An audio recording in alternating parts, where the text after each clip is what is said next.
మీ అందరి ఆశీస్సులు అందించడానికి ఈరోజు నాలా లోకేష్ గారి మీటింగ్కి ఇక్కడికి విచ్చేసిన ప్రతి ఒక్కరికి కూడా పేరు పేరున ధన్యవాదాలు నమస్కారాలు తెలియజేసుకుంటున్నా.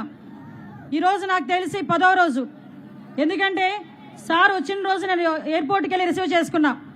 ఆ రోజు నుంచి నాకు తెలిసి 11వ తారీఖు నుంచి ఈ రోజు వరకు రోజుకి 3 సభలు 4 సభల్లో శంఖారావంలో భవిష్యత్తు గ్యారంటీ మీద, సూపర్ 6 పథకాల మీద అవగాహన కల్పించడానికి మనందరి దగ్గరికి వచ్చి ఈ ఉత్తరాంధ్ర ప్రజలందరినీ కూడా భరోసా కల్పించడానికి వచ్చిన నా సోదరుడు అన్న లోకేష్ అన్న గారికి, నాకన్నా చిన్నోడైనా అందరూ లోకేష్ అన్న అంటున్నారు కాబట్టి అన్న అంటున్నా, అన్న లోకేష్ అన్న గారికి ప్రత్యేకంగా ధన్యవాదాలు నమస్కారాలు తెలియజేసుకుంటున్నా.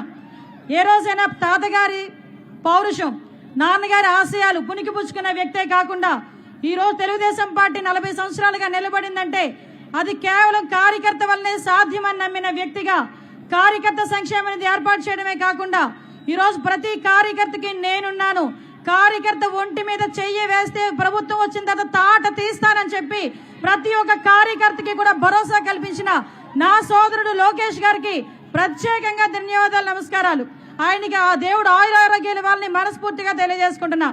ఈరోజు ఈ కార్యక్రమానికి మన నియోజకవర్గానికి ముఖ్య అతిథిగా విచ్చేసిన పెద్దలు మన పార్లమెంట్ అధ్యక్షులు బుద్ధా నాగి జగదీష్ గారికి, అదేవిధంగా జనసేన పార్లమెంట్ అధ్యక్షులు పంచకల్ రమేష్ బాబు గారికి, అదేవిధంగా మన parliament constituency incharge Janasena incharge Gaddam Bujji గారికి, అదేవిధంగా ఎమ్మెల్సీ మన వేపాడు చిరంజీవిరావు గారికి అందరికీ కూడా పేరు పేరున నేను ధన్యవాదాలు నమస్కారాలు, మన సత్య గారికి అందరికీ కూడా నమస్కారాలు తెలియజేసుకుంటున్నా.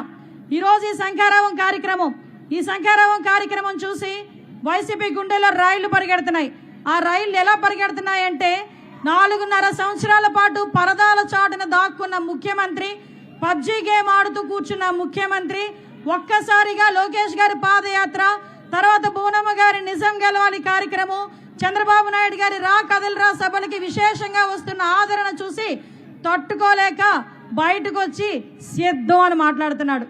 ఈరోజు పరిస్థితి చూస్తుంటే 4.5 సంవత్సరాలుగా నువ్వు చేసిన అఘాయిత్యాలు, నువ్వు చేసిన అక్రమాలు, నువ్వు చేసిన ప్రజలు చేసిన అవమానాలు ఈరోజు ప్రతి ఆడబిడ్డ కూడా మొహం దించుకొని తల దించుకొని వెళ్ళే పరిస్థితి కల్పించిన ఈ దుర్మార్గుడు సైకో పరిపాలనలో ఈరోజు 4 సంవత్సరాల 9 నెలల కాలం ఈ ఆంధ్రప్రదేశ్ రాష్ట్రం అట్టడుగుపోయింది.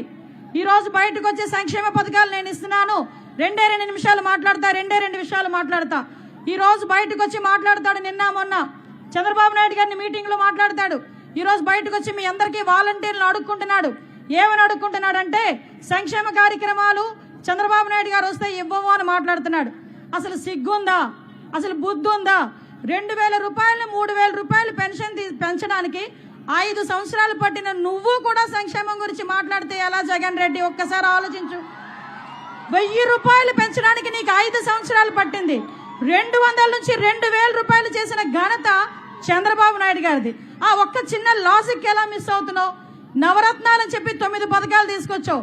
ఈ నవరత్నాలు బూచి చూపించి చంద్రబాబు నాయుడు గారు ఇచ్చిన 130 పథకాలను మరుగున పెట్టిన పరిస్థితిలో నువ్వు సైకోవి కాదా అని నేను అడుగుతున్నా. ఒక్కసారి మన దగ్గర కనుక లిస్టు చూసుకుంటే 130 పథకాలు చంద్రబాబు నాయుడు గారు ఇచ్చారు. మీ అందరికీ తెలుసు, ఎవరైనా ఇంట్లో చనిపోతే చంద్రన్న బీమా, మీ ఇంట్లో పెళ్లి అయితే పెళ్లి కానుక, మీ అందరికీ కూడా పెన్షన్ ఒక పక్కన, పెళ్లి కానుక, సంక్రాంతి కానుక, రంజాన్ తోఫా, క్రిస్మస్ కానుక, అలాంటి బెస్ట్ అవైలబుల్ స్కూల్స్, విదేశీ విద్యా పథకం, స్టడీ సర్కిల్స్, అదేవిధంగా అన్నా క్యాంటీన్లు, ఇంకా చెప్పుకునే పోతే ఎస్సీ కార్పొరేషన్లు, బీసీ కార్పొరేషన్లు ద్వారా రుణాలు, ఇలాంటివి చెప్పుకుంటా పోతే ఒక్క మాటలో చెప్పాలంటే చంద్రబాబు నాయుడు గారి సంక్షేమం ఎలా ఉంటుందంటే తమ్ముళ్ళు, పుట్టబోయే బిడ్డ దగ్గర నుంచి చనిపోయి మహాప్రస్థానం ద్వారా శ్మశానానికి వెళ్ళినంత వరకు ఉంటుంది సంక్షేమం. అది చంద్రబాబు నాయుడు గారు అంటే. ఈ రోజు మాట్లాడతారు ఎక్కడి వరకు నా నియోజకవర్గం వరకే వస్తా, నా